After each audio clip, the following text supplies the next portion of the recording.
Okay, recording is started. Welcome to the Manhattan GMAT Study Hall for December 5th of 2013. We are going to do sentences with initial modifiers in sentence correction.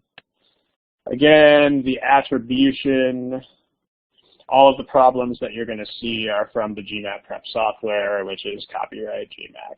So there it is. Okay, and remember where those multiple choice answers are found. They are found here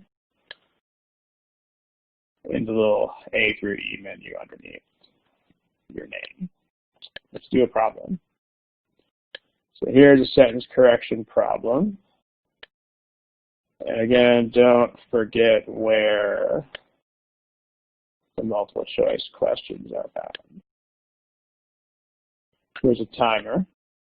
It's a longer problem. It's going to be a little bit more time than usual. Go.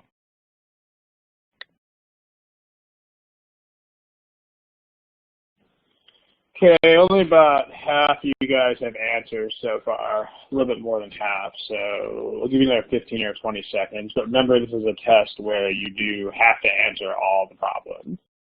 You can't not answer a problem. So if you don't have an answer yet, go ahead and pick one, and let's talk about it.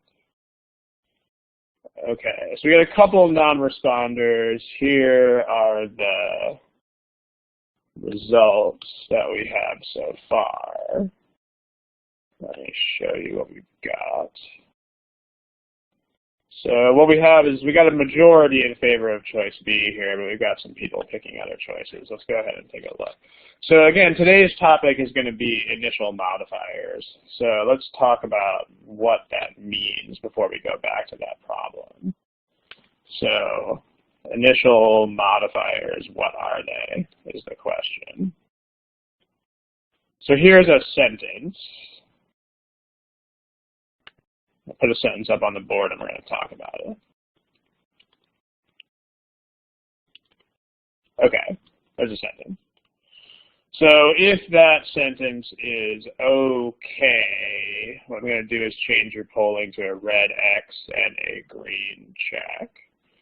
So if that sentence is okay, then give me a green check. And if that sentence is not okay, then give me a red X.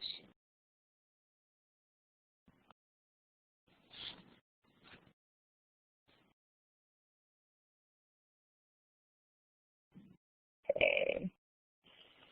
So here is what you guys are saying. Not everyone is responding, but so we got mostly red X's, we got a few green checks. Let's talk about it. The sentence is actually not okay. It's not a thing.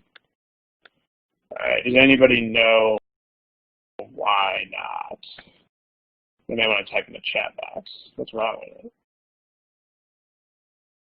I mean, if you were speaking English, the sentence would be totally fine, which is the reason why it's an issue in the first place.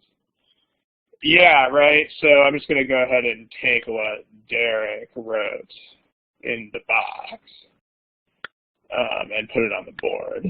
So Derek says this: the wind isn't coming up from school. So that's exactly what the problem is here. You have a sentence that implies that the wind itself has to go to school. So let's talk about what's going on here in general. We have this thing at the beginning that is a modifier. Make sure you know what modifiers are. Right? Modifiers are pieces of sentences that are not complete sentences by themselves. So in other words, they have to actually stick to something or describe something. Yeah, so, but if you have a modifier like that, then coming home from school, it's got to describe who's coming home from school. So the modifier must describe someone or something. Presumably it's going to be a someone in a sentence not coming home from school, because things don't really come home from school. So, and who is this intended to describe? Well, clearly the person who was coming home from school in this sentence is me. But the way these things work, and there's a very general principle of modifiers, not just for things like this, But the idea of modifiers is that they describe the stuff that is next to them, or at least as much next to them as possible. So what this sentence is doing, whether you like it or not, is saying that the wind was coming home from school. So, I mean, it's a grammatically sound sentence, but it's nonsense. It doesn't make any sense, because the wind doesn't have to come home from school. So, hold on just a second. Okay, pardon the small interruption there. So, there's a couple ways that the sentence could be corrected. If we had to leave the red part alone, what word would have to come here? Yeah, it would have to say I, right? So then you just have to construct the rest of the sentence around that. So you could say, one example of a correct version would be coming home from school. I was blown off my bike by the wind. Okay, so that's that. I gotta take a 30-second break. Quick, I'm having a couple of tech issues. Sorry.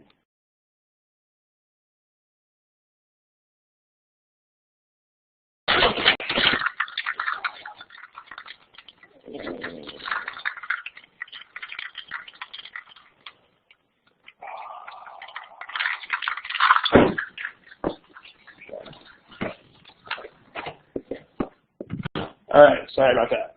I guess it's going to be on the recording because I don't think I turned the microphone off. Okay, back to what we were doing here. So one way to correct this sentence would be to type coming home from school, I was blown off my bike by the wind, because I'm the one who was coming home from school. So, yeah. Another way you could correct it is this. As I was coming home from school, the wind blew me off my bike. This would also be a thing. Does anybody know why this is not wrong? Because this is wrong, so you might reasonably think this is wrong for the same reason. Does anybody know why this is not wrong? Yeah, the subject is there, so in other words, this is not actually a what at all. This is not a modifier. So just make sure that when you apply these kinds of principles, make sure you're applying them only when they actually do apply. So this construction here is not a modifier. So it doesn't follow rules that apply to modifiers. It has its own subject and verb. So like it does have to relate to the meaning of the sentence, but it doesn't have to strictly describe a particular noun in the way that this does. So if there's any questions about that, feel free to ask in the chat box. Otherwise, we'll go back to this problem. This one right here. Okay. So remember what's always the first thing you want to do when you look at a sentence correction problem. Remember when you look at any sentence correction problem. What comes first? First thing that you do. Tell me in the chat box. First thing that you do. You read it, and when you read it, what do you look for? You don't need to necessarily find subjects and verbs, Julio, because if they're not testing subject-verb agreement, then finding that is not really a thing. I mean, there's not always a modified word either. I mean, today there will be, because you know that's today's theme. But yeah, the only thing that you have to get from the original sentence is what it means. So the first thing you want to do is figure out what the sentence is supposed to be saying. Because everything else flows from that, and if you're just looking at the underlined part, you're not really going to have a full picture of what the sentence actually says.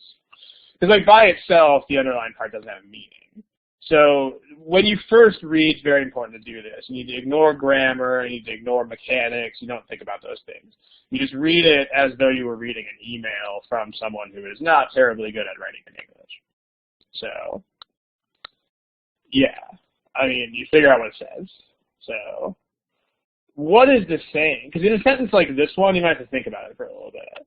Because something has to be, when you read these first few words, you know that something is going to be compared here because it starts with like. So who can tell me what is like the grassy fields and old pastures in this sentence? Because when you first read that, you might think you're going to compare grassy fields and pastures to like some other area or other like place. But not in this sentence. Yeah, right? It's the bird. So what this sentence is saying, what is this sentence saying? It's saying the grassy fields and pastures are like the sandpiper itself. I mean, that's kind of a weird comparison, but that's why you have to focus 100% on what is the meaning when you first read the sentence. So, because these things are alike in the sense that both of them are vanishing. That's what the sentence is. The sentence is telling you that the grassy fields and pastures are going away, and so is the bird. So, it's like coming home from school, the wind blew me off my bike, except now, instead of coming home from school, it's like the grassy fields and old pastures and blah, blah, blah, blah, blah, blah, blah. So let's take a look at that. This thing right here, that's the coming home from school part. So this is what absolutely, bar none, must be right there. It's got to be the bird. The bird, the sandpiper, something referring to the bird and not to like an area or anything like that. So for that reason, we can eliminate 3 of the choices. For that, the birds themselves are vanishing is not the bird. In the northeastern United States, sandpiper is vanishing is not the bird. And then same problem with E. Remember that possessives are basically adjectives, right? So sandpiper is vanishing is like fast vanishing, slow vanishing. It's the vanishing. It's not the bird. And then C is not the bird either. C is the whole idea that the birds themselves are vanishing, but that's not the comparison. So you're left with A and B, the sandpipers and the bird. How do we resolve A and B here? Again, the main focus of today is to get down to A and B, so if you got down to that, then that's the focus of today. But let's make sure we know how to make that decision. Does anybody want to say in the chat box, how can you decide A versus B? Couple ways.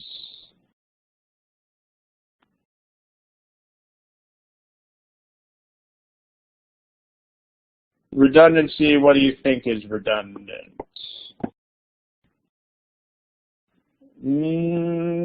Careful there, we'll discuss, but no, that's not redundant.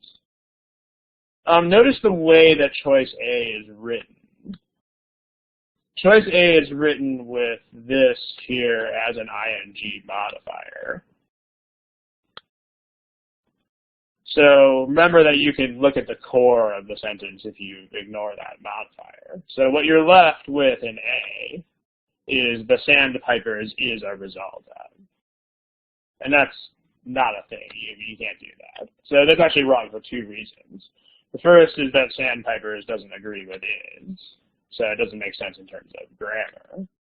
But also it's not true anyway. Like the sandpipers themselves are not a result of development. I mean, it's the fact that they are disappearing is a result of development.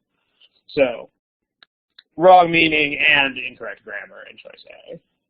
And notice again, this is a technique when you have to deal with a lot of words. If you find things that are modifiers, you can look at the sentence that's left when you take those modifiers out. So we've got B. Now let's talk about that choice, because at least one person didn't like this phrasing. Does anybody know what that's all about? Like, why did it say itself there and not the bird? I mean, this is not something that they're explicitly going to test you on, but you have to know that it's not wrong so that you don't eliminate a choice for a reason that's not actually an error. Does anybody know Does anybody know why the bird itself is not redundant?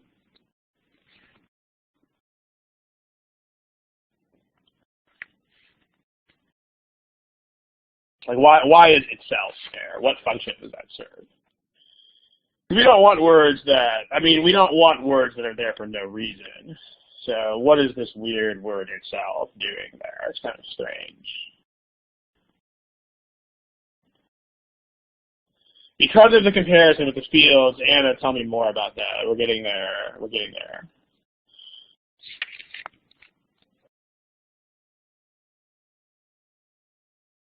So let me just take this to another page and just simplify the sentence. The sentence that we're discussing right now is, like the grassy fields and old pastures, comma, the bird itself is vanishing. The sentence is longer than that, but that's the core idea. Let me tell you what this word is doing. A lot of you guys are hinting at it, so let's just kind of talk about it.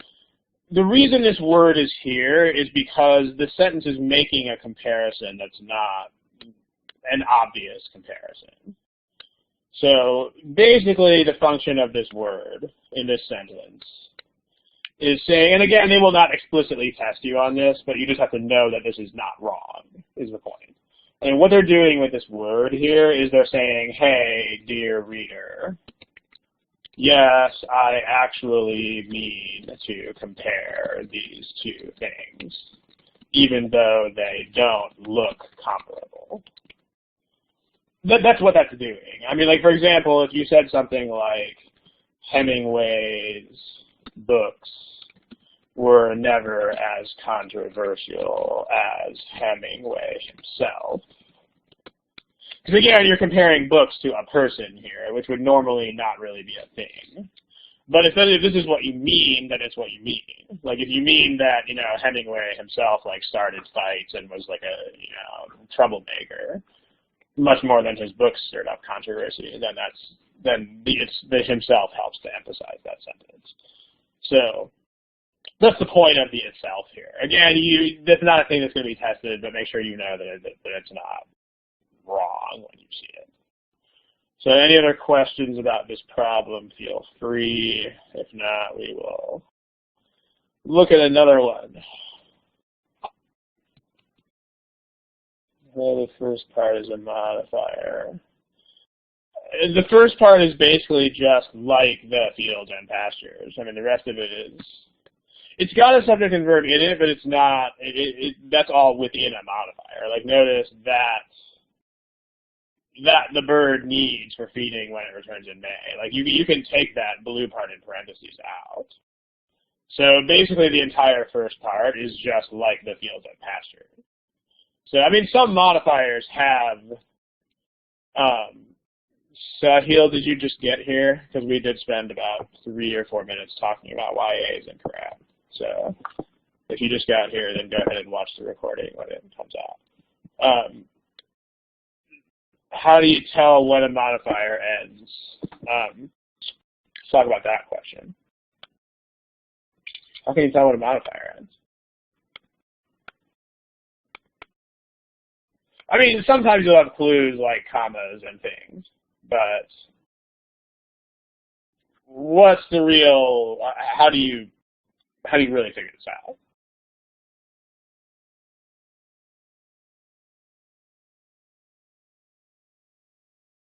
But there's modifiers after the subject too. You can put a modifier anywhere you want. Remember what step 1 is of every sentence correction problem in the history of the world. The real way to answer this question is you just got to think about what the sentence is saying. So, and if you think about what the sentence is saying, then it should be pretty clear which things are descriptions of which other things.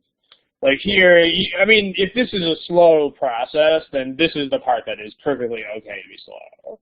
If it takes you a long time to figure out what is describing what and what the sentence. There's a lot of words here. I have to sit and look at this for a while to figure out exactly what it's trying to say. But all of these words here are just a description of the fields and pastures. So if you know that, if you take time to figure that out, then you'll realize it's a modifier. I mean, also it's a recognition thing.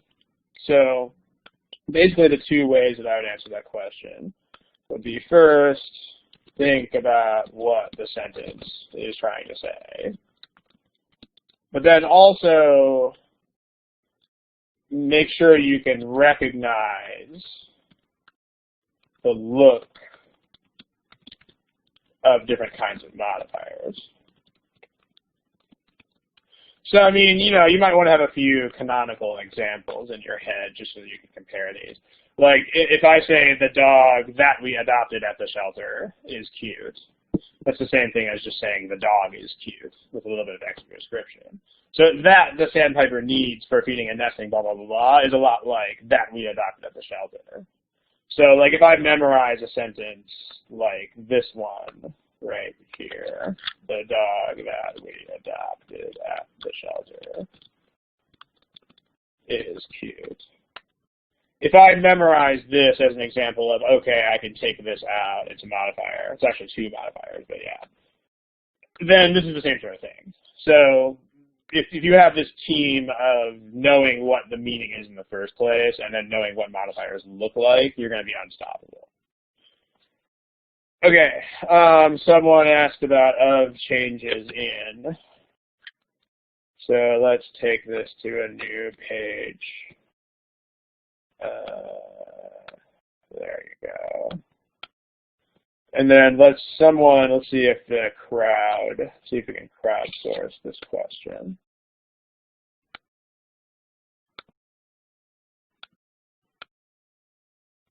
Anybody got a response to that? Yeah, well, it's just a parallel structure, right? Like you have the vanishing is a result of two things. There are two sources of the problem. Anytime you have an A to B bullet point, another bullet point, that's automatically a parallel structure. So bullet point number one is residential and industrial development. And bullet point number two is changes in farming practices.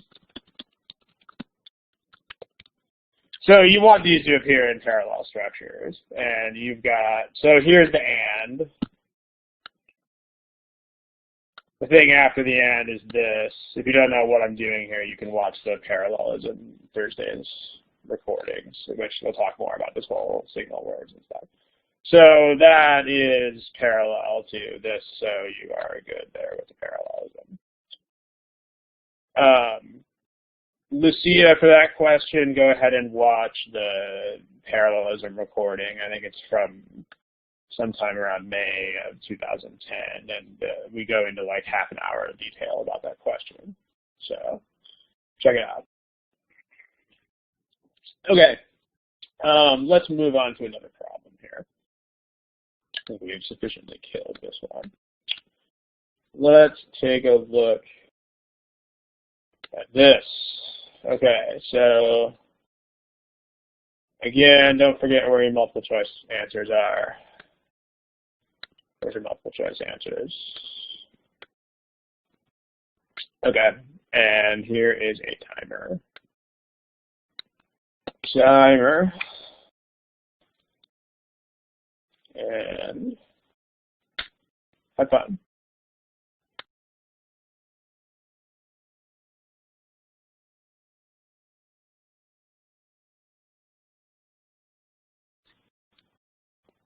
Okay. If you don't have an answer, go ahead and pick one.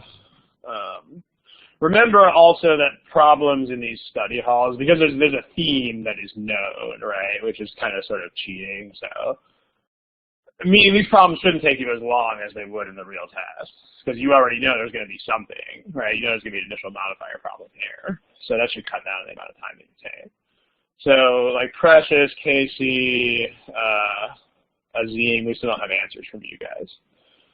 So make sure you pick a thing. Okay, here are your responses. So we are like all over the place on this thing.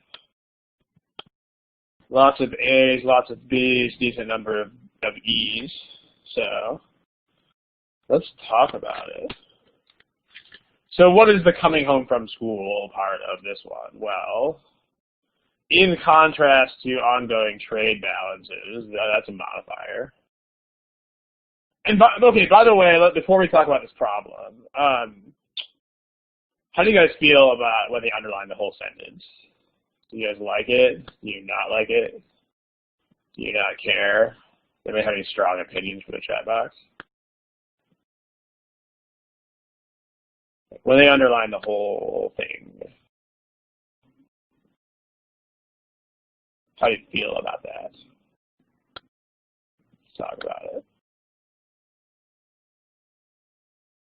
So some people hate them. Some people are like, whatever.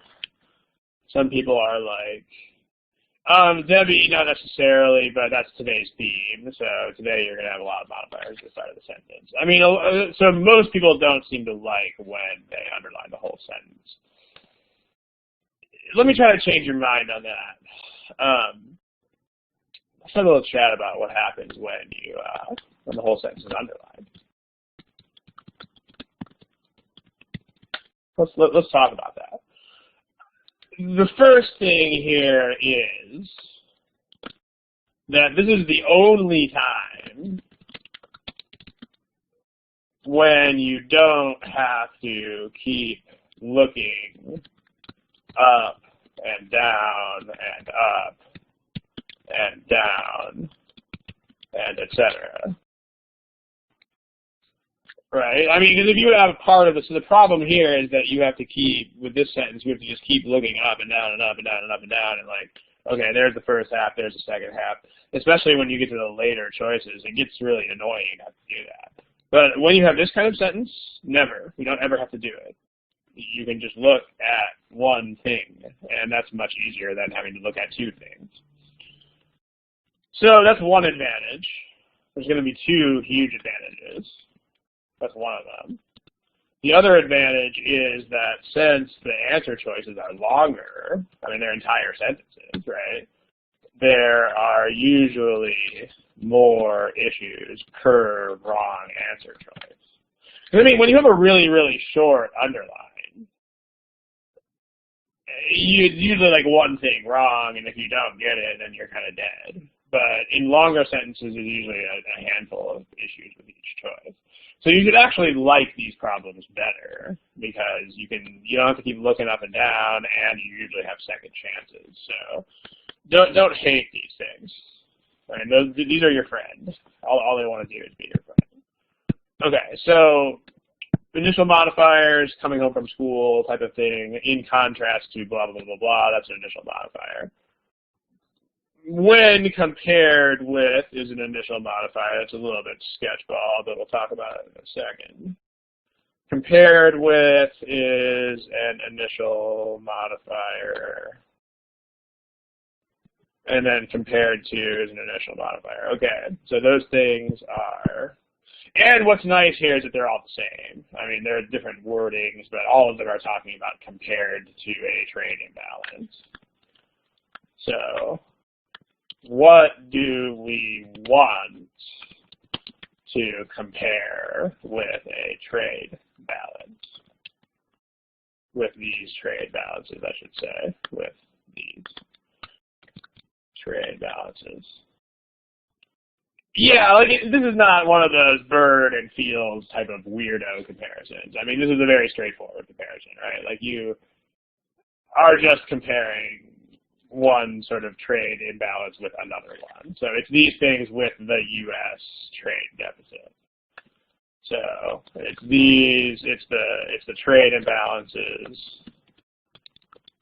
with China and Japan versus the U.S. trade deficit with Mexico. There's the sentence. And again, the only way to figure this out is to focus on it at the beginning when you first read the sentence. The only thing, literally the only thing that you should be thinking about when you first read the sentence is, what does this mean? What are they even trying to tell me here? Okay. If someone has their hand raised, if you have a question, just type it in the box. Okay, so A has, in contrast to these trade imbalances, and then you have the United States trade deficit, so that works. At least that part of it works. Let's do this color code you here. Red underline has to go with blue underline. Okay, so A will keep. B, you've got the United States, the country. That's not comparable with trade balances. This is also the United States, so that's not a thing. This is the United States, so that's not a thing. And then this, the United States record exports, this is not phrased in a way that makes sense in English. Like if you can't say United States record exports, you would have to have a possessive there. So it's kind of like saying Ron small car, that doesn't work. But if I said Ron's small car, that does work. So this would have to be the United States apostrophe record exports. Notice this doesn't work the same way. If you just have a United States noun, then that's fine. Like you can have California highways. That's fine. It's only when you're sticking an adjective in there that you start having issues. So you can't have like California scenic highways.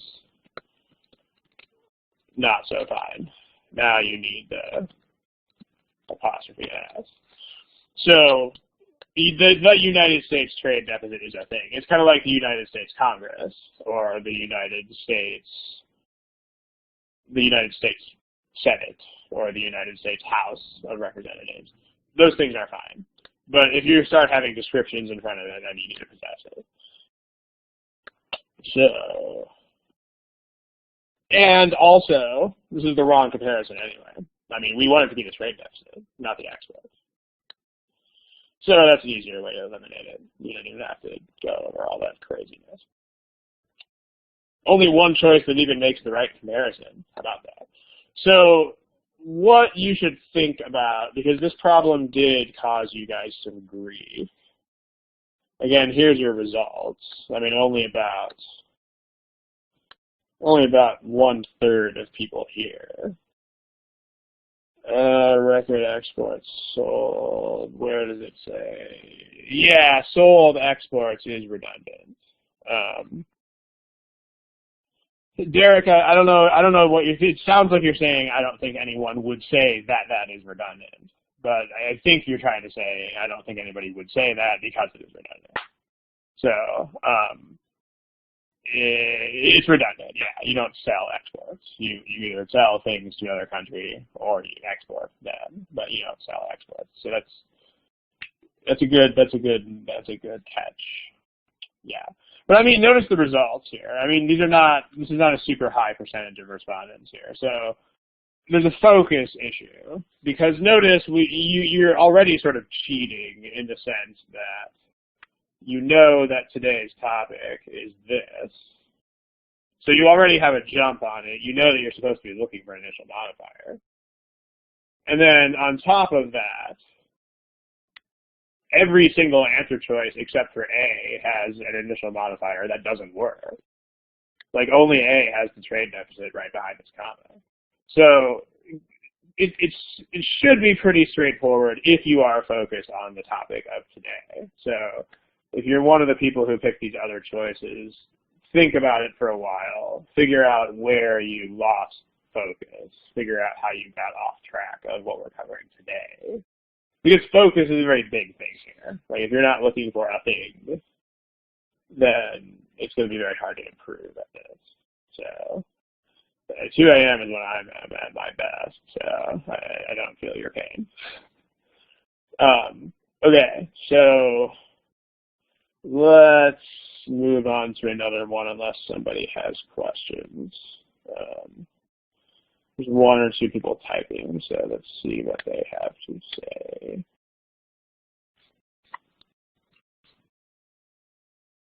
If you're typing, go ahead and at least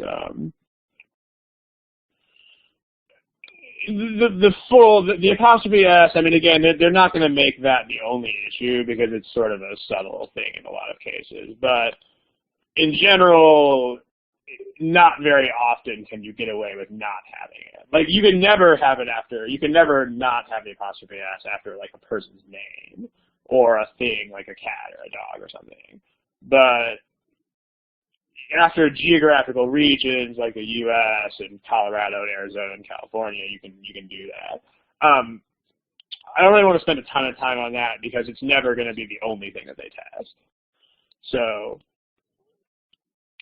if you don't really have a sense of that, it's not a super high priority issue. But at least you can use these examples that I have here as a starting guideline. But if that distracts you from the initial modifiers, then that's not a good thing. Okay, typing. No one else is typing. Okay, let's move on to the problem. How about that? So remember where your multiple choice question answers are found. Multiple choice answers, there they are. And here's a timer.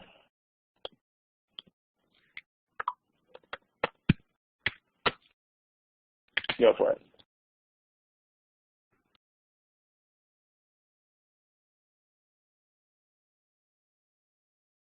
Okay, if you are a non-responder, then please become a responder.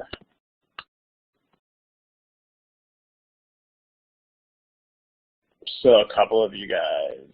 There's a Michael, there's a Precious, there's a Francis C, there's a Jagdish, there's a Boris, Boris, and then Azim. Okay, again, I can't force you to answer the questions, but if you remember how the test works, right? The test does not allow you to not answer a question, so you got to make sure that you're training yourself to answer the questions. Okay, nobody picked A. We got a spike at D. Lots of people pick an E as well. So D and E are the choices that do the initial modifier correctly. So that's good that most of you guys are picking those. But let's discuss. So it should be pretty clear that if it's unlike most severance packages, then we're going to have to compare that to some other severance package, right? So it's going to have to be most severance packages. And even if you don't know what a severance package is, you can still follow the logic of the sentence. I mean, it's pay that you get when you're fired or whatever, but if you don't know that, it's like you're never going to have to know what sophisticated terminology means to solve these problems. So, but it's most severance packages. If you don't know what a severance package is, you can call it a pink flamingo. The sentence will still make sense. Most of those versus one special package is what this sentence is trying to do. Yeah, special in some not necessarily a good way. So, okay. Notice, again, this is why you want to not think about anything but the meaning first. Like, where does the initial modifier end? Like, how much of this is the initial modifier? Who, chat box, how much of that sentence is the initial modifier? Yeah, all the way up to collect, right? Not just unlike most severance packages. Because, and this is why, like I was saying on that other slide, here's the other slide, where one person asked a question about how do you tell when a modifier ends? Well, meaning and then the look of different kinds of modifiers, but the meaning here is paramount, right? So if you think about what this sentence is telling us, it's going to be severance packages, but then which is a modifier. So if you know that sort of thing is another modifier, then you know that that's all included in your initial part. So this is the coming home from school here. All of this is an initial modifier. So unlike most severance packages, and inside that you have a further modifier of a modifier.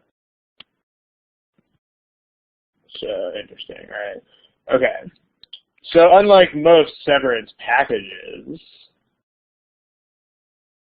and then this is why you should like sentences where the entire thing is underlined better, because it's kind of awkward to find the second part of this, right? Like it's this, because the line break is in such a strange place. So you're looking here, which is not obvious at one glance. So unlike most severance packages, this is comparing severance packages to workers. It's not a thing. This is comparing severance packages to workers. Not a thing. This is comparing severance packages to the automobile company. Nope, still not a thing. And then this is the auto company's severance package. Now we're talking. And so is this. So D and E do the initial modifier thing correctly. The other choices don't. Now, we got to talk about this difference between D and E here. So, let's talk about modifiers like this.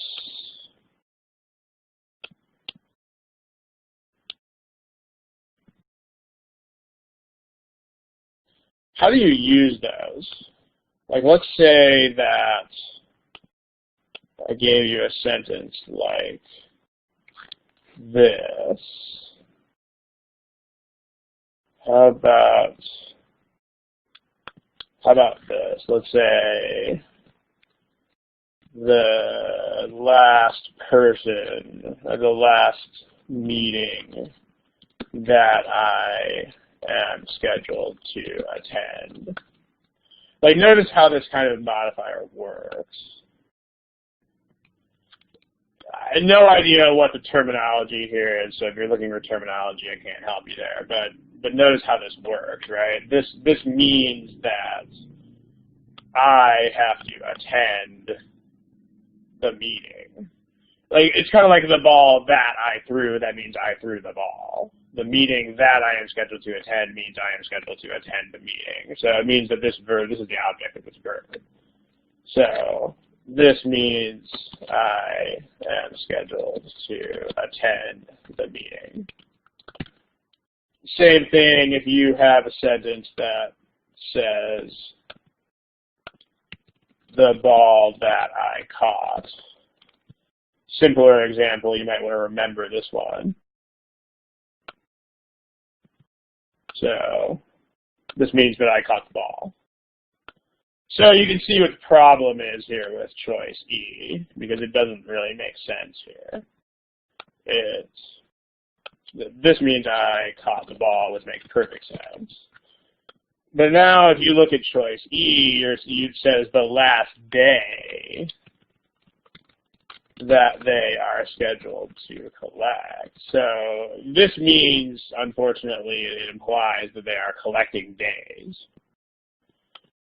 So, oops, not a thing. Collecting days. Nope, doesn't make sense. Because if you take day out and put in, like, package or something like that, the last package that they are scheduled to collect makes perfect sense. Like like for a delivery driver or something, UPS guy, the last package that the UPS guy is scheduled to collect. That makes sense because he or she actually has to collect the package, right? So that's the thing. Notice D doesn't have that problem. D says they have to wait until their last scheduled day. So in order to collect, that's what we're saying there. In order to collect, well, it's severance package. Like it's money that you get paid. So in order to collect means if you want that money, then you have to stay until your last day. Like you can't leave early. You can't quit before you have days. You can't quit when you still have days left. Derek, dude, I have to read these sentences more than 3 times usually, so don't feel bad about 3 times. I mean, as many times as you have to read it, you should read it, because if you don't have a sense of what it means, then get a sense of what it means before you go on. Lucia, if it, not necessarily, the word that can describe words that are farther away from it under some circumstances. If you want, you can post that question on the forum in the general verbal folder, because that's a long-ish discussion, so I'd rather not sidetrack the study hall with it, but if you want to post it on the forum, then feel free. So, but it's not, a day doesn't mean a day of pay. I mean, it's not what it means. You can't collect a day. You could collect a day's worth of money if it said that, or you could collect a weekly paycheck or a daily wage, but you cannot collect a day. And there's no way of twisting it into, there's no way of twisting that into being correct. Unlike, I don't know that I understand the question, but basically if you've got something at the beginning of your sentence that is a modifier of a thing, then you're going to think about it with very similar reasoning. If that's what you're asking. Okay.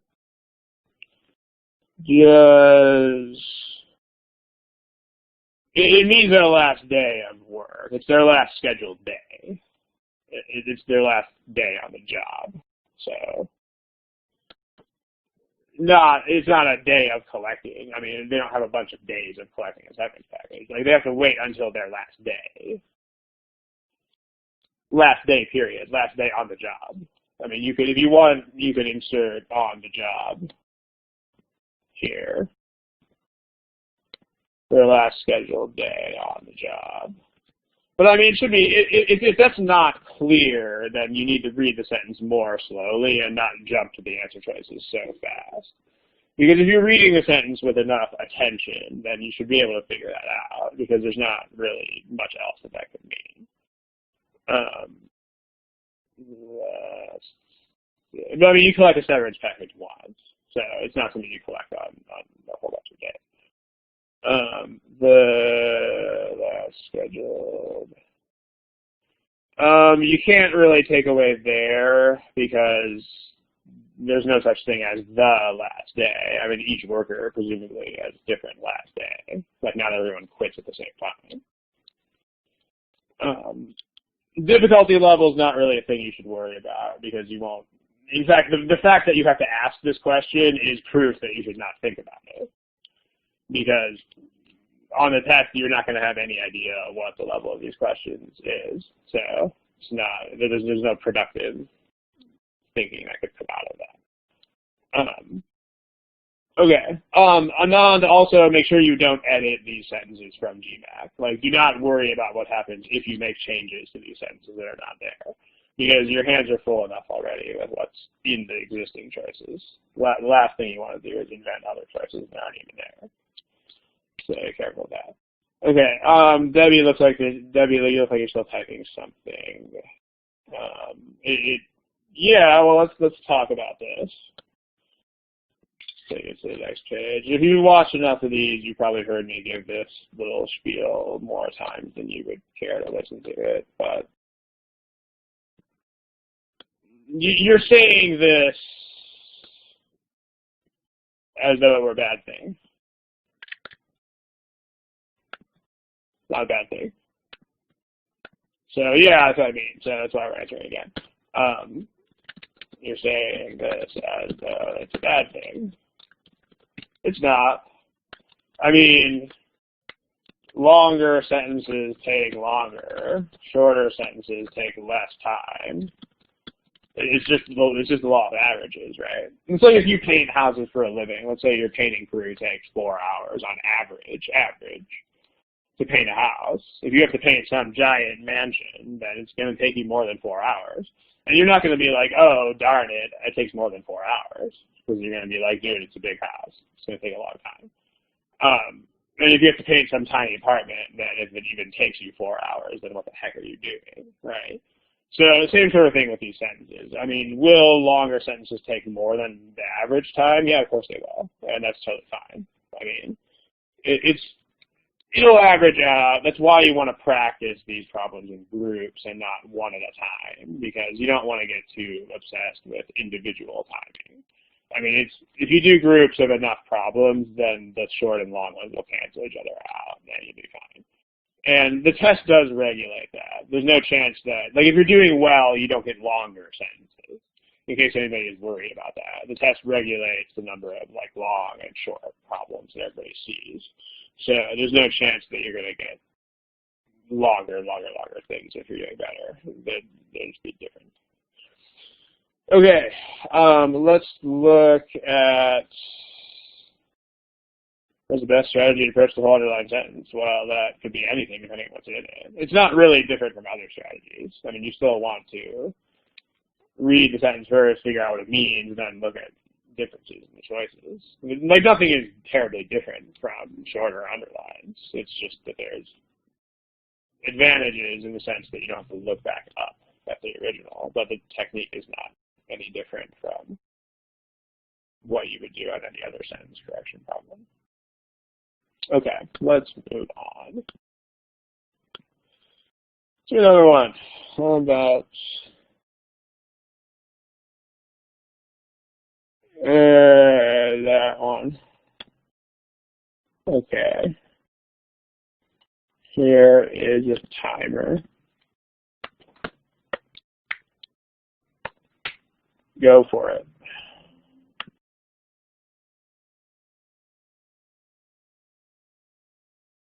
Okay, if you don't have an answer, go ahead and pick an answer, please. Okay, Michael, Precious, the usual suspect. You don't have answers. Okay, here is what you picked. This one you guys did pretty well on, so let's make it a quicker discussion. Not unanimous, but, you know, pretty strong spike there at choice D. So let's talk about it. Having finally reached a tentative labor agreement. That's a lot like coming home from school. And by the way, this is just to underscore the way that you should learn to recognize these things. It's all about analogies and just having examples in your head. Like, for example, I have absolutely no idea what this kind of modifier is called. No clue whatsoever. But I do know that it looks functionally the same as coming home from school. And so if that's a modifier that is the starting of the sentence, then so is this. I mean, those are both initial modifiers. That's how you do this. The way to get good and faster, better and faster at sentence correction is to reason by analogy. You want to try to get to the point where you don't have to classify things or even ever have to classify them in the first place. So having finally reached a tentative labor agreement, so that it needs to be followed by who has finally reached a tentative labor agreement. So who has finally reached a labor agreement? So who? Who has? The board of directors. And if you're not, I mean, again, you should know, because when you read the sentence, you should only be reading for meaning, right? But if this is not perfectly clear when you read the sentence, don't go to the choices until it is clear. Don't go to the choices until you know exactly what you're looking for. So this is not the board of directors. This is also not the board of directors. This is, and this is. So C, D, and E, without sidetracking too much, let me just give you a quick discussion. If you want a much fuller discussion of this sort of parallel structure stuff, check out the parallelism recording. Again, I think it's from sometime in spring of 2010. But here we have both blank and blank. Basically, the things in the blanks must correspond to each other. They must be parallel. They should be written the same way, or at least in as similar a way as possible. Be written the same way to the extent possible. Okay. So here's your boths and your ands. So both, and there's your both, and then here's your and. So the things that are after those have to be matching things. That's how this game works. So if you look at what comes after those things, look at it. So here it's how to make the airline increase profits. But this is not how to compete. This is just compete. So those are not parallel. This is increase profits, and this is compete more effectively. We're happy. These are parallel. Do this, do that. And then this is increase profits, but this is not just compete. This is also how to make it compete. So, and you have redundancy with both and also here. You don't do both of those things.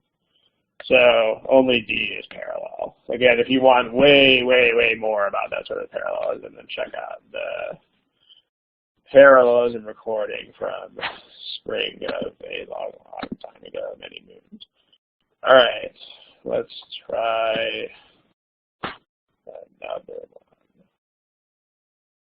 So again, they underline the whole sentence here.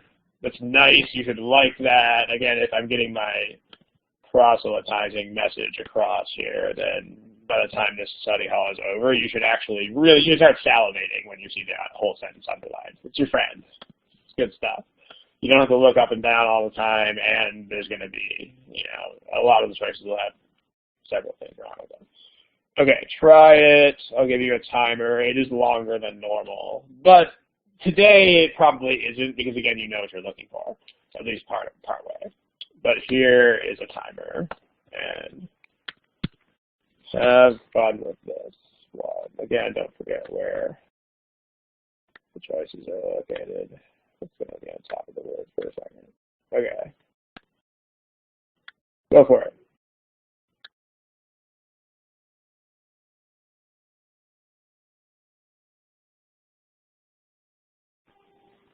Okay. If you don't have an answer choice, please pick one.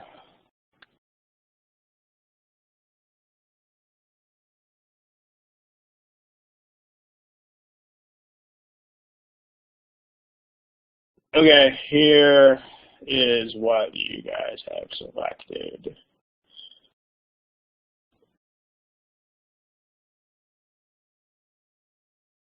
There.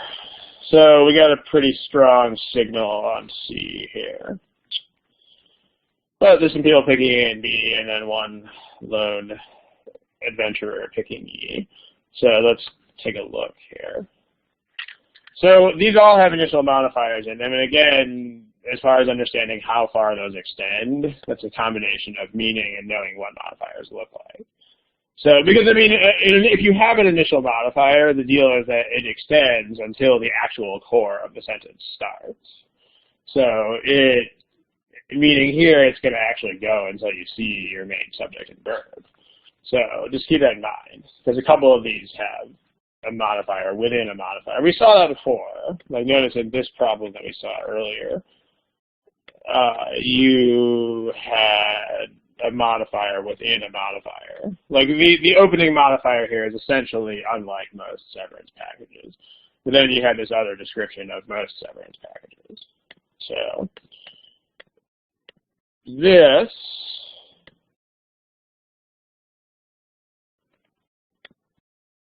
let's talk about how far these initial modifiers go. So how much of this is the coming home from school part? So with A, there's only one, comma break in the whole sentence, so you can definitely tell it's that. With B, notice that you have a description of Columbus Day 92 in there. So that whole thing is the coming home from school part, and then this is like a sub modifier that's in there. C is similarly structured. So in fact, it's identical. So that's a modifier inside the modifier. D, this. And then E, notice on E it actually goes all the way up to 1992 here. It goes all the way up to there. It's a very long initial modifier. Okay. So for A, B, and C, we have to answer the question of what was initiated. So what's the answer to that? Again, this stuff you should know from reading the original sentence. Yeah, the project. Okay. And then for D and E, who or what organization pledged money?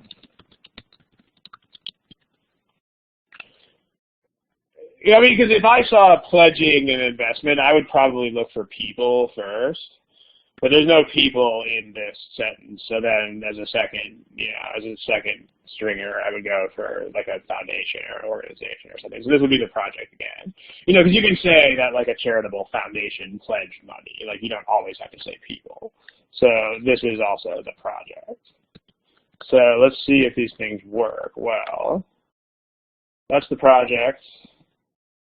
That's not the project. The investment wasn't. I mean, investment's a one-time thing. An investment's not initiated on a certain date. This is the project. This is not the project, and this is not the project. So no E, no D, no B. Okay. Between A and C, does anybody want to try to explain that in the chat box? In the box of chatness.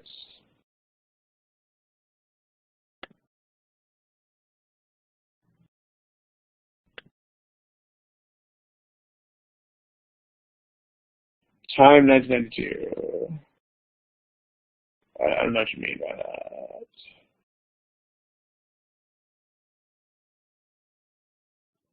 Yeah, right. I mean, let's think about what A is saying and whether it makes sense or not. Well, gee whiz, man. So choice A is saying that in 1992, Ron was in high school and these like big ships pulled up outside. That's not really a thing. Like A is saying that the Europeans actually got here in 1992. Oops, that's not a thing. So, I mean, at best, this is ambiguous, and at worst, it definitely has the wrong meaning, because if you were going to stick that modifier on something, it would be the closest thing. So, this suggests that the Europeans arrived in 1992, question mark, exclamation point. So, that's nothing. And I mean, even if you didn't know that, I mean, like, you probably know enough history to know that Europeans did not get to America in 1992. But even if you, perchance, somehow didn't know that, you can figure out this is still not a thing because 5 centuries after that date hasn't happened yet. If you had a comma, it would still be, you would still have the same issue, though. You would still have that modifier next to when the Europeans got to the New World. It would still be ambiguous and pointing towards the wrong direction. Notice that C doesn't do that. Like C, you have this modifier that is specifically placed after Columbus Day 1992, so this is correctly 5 centuries after Europeans got here. Is correctly describing Columbus Day 1992. So you don't have this issue of weirdness here. And that is the story. Okay. We probably have time for one more. Is the sound gone for other people? Lucia, don't worry about changes in meaning, just worry about whether the meaning makes sense. Like, as long as you have a sentence that makes sense, you are fine, and as long as you have a sentence that does not make sense, you are not fine. It doesn't, the original meaning is not sacred. I mean, any choice that is not nonsense is just as good as any other choice that's not nonsense. The forum is at this address, and the old presentations are, there's only one web page of Thursdays with Ron, and all of those are, everything is on one page. So if the older recordings are, just scroll down on the same page and you'll find them. So, okay, underlining completely, otherwise. No, as long as you have a sentence that makes sense, you are fine. I mean, in other words, it makes no difference which choice is choice A. Like if I switch choice A with one of the other choices, it doesn't change what the correct answer is. So you need to think about whether it makes sense or whether it doesn't make sense. There's nothing special about the meaning of choice A. Okay.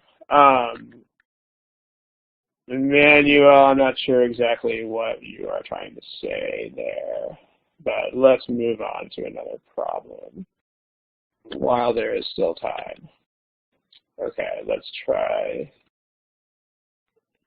Yeah, Debbie, that's basically what there is. I mean, that's what exists in sentences, so yes.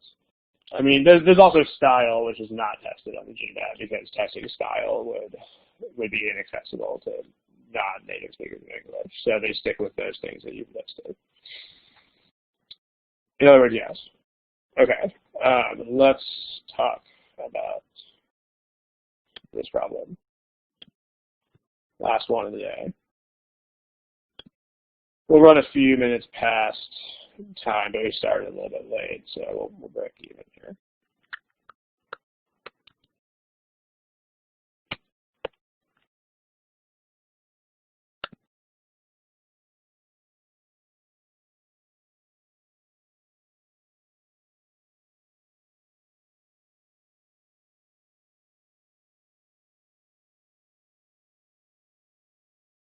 Okay, while you guys pick answers here, make sure, if any of you guys are following the conversation in the chat box, make sure you don't think of meaning and grammar as though they were separate things, because they're not.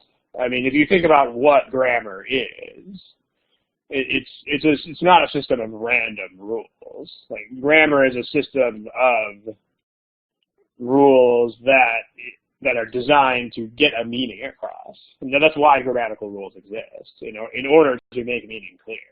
So you can't really divorce those two concepts from each other. Like you can't really apply grammar rules unless you know what you're trying to say. So like just think about all these initial modifiers here, right? Like if you're just thinking in terms of pure mechanics, there's nothing wrong with any of these modifiers because these are all nouns. But the ones that don't mean what you try to mean are the ones that don't work, right? You can't separate out meaning and grammar from one another, so make sure you don't try to do that. Okay, let's talk about this really quick.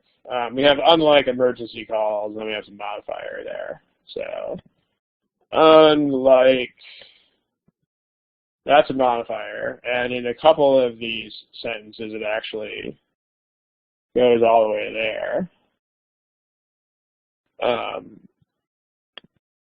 This where they blah blah blah describes the telephone line. So in fact, that's a modifier that goes all the way up to there. So that is your initial modifier in the original sentence, which is right there. And B, it goes to here. And C, it's lines, but then thus blah, blah, blah, blah, blah is more description. So it goes up to here. This goes up to here. And this goes up to here. Okay, so unlike emergency calls that travel through phone lines, so we got to be comparing these to other calls. So it's emergency calls versus other calls, some other calls. In this case, it's cellular calls. So we need cellular calls after coming home from school. So this is fine, this is fine, this is not fine, this is not fine, and this is not fine. And hopefully after today, this kind of elimination is going to be very efficient. Like, you're going to be on it, because the good thing about initial modifiers is you can't really hide them very well, because they're at the start of the sentence. So it's hard to bury that in a bunch of other stuff if it's at the beginning. That's why they're so nice. So we're down to A and B. And how do we decide between A and B? Anybody want to talk about it in the chat box? A versus B.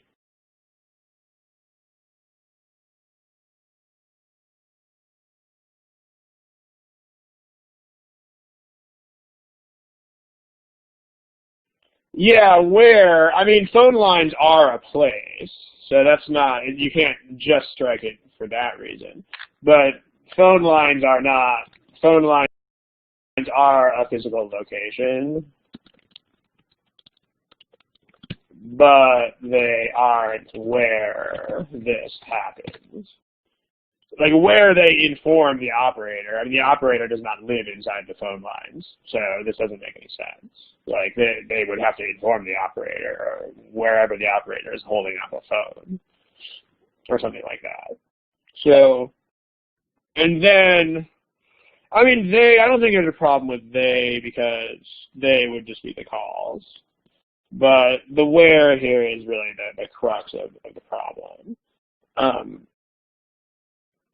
The where and the thus, you also have some weirdly contrasting meanings there. Like, if it's just a place where something happens, then it's not a thus.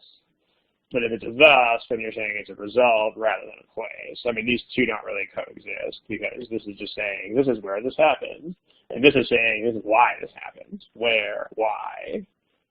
Not really coexisting. Here you take out the where and you just have a structure that conveys what it's supposed to convey. Notice here's your and, so you got parallel structures. Thus and automatically are descriptors, so those don't have to be parallel to other things. So the second half of the parallelism is inform, and the first half of the parallelism is travel. Inform, travel. If you want much more info about finding that kind of parallelism, again, check that study hall from spring 2000. So this is totally legit, and they travel through regular phone lines. And because they travel through regular phone lines, they're automatic. Like, you can trace them. So this is the reason for that. It makes sense to use thus here, and not where. So we want B-boy. All right. Lucia, if it's clear enough from context what a pronoun stands for, then the pronoun's fine. I mean, you don't have to get rid of all other plural nouns. That would be a bit excessive. Like, as long as it's not legitimately unclear. Like here, it's pretty obvious that we're talking about the calls. So, because the telephone lines are not going to suddenly start talking to people. So that's fine. That's not really an issue. Okay, let's close up shop here. A few minutes over, break even for being a few minutes late. And any quick questions, feel free. If not, we're gonna stop here in a sec. If you have suggestions for future topics, you know where to post them. Not here. Go to the Thursdays with Ron webpage, and there's a submission form. Any quick business questions, feel free. Otherwise, we're going to wrap up. And that's it for now. I don't know if there's one on the 19th or not yet. I don't remember. So I'll actually have to look at the page myself. I'll have to look at the same page you guys have to look at. So, all right. You're welcome, and good night, and good luck. I'm going to go ahead and disable the recording at this point, and thank you for attending.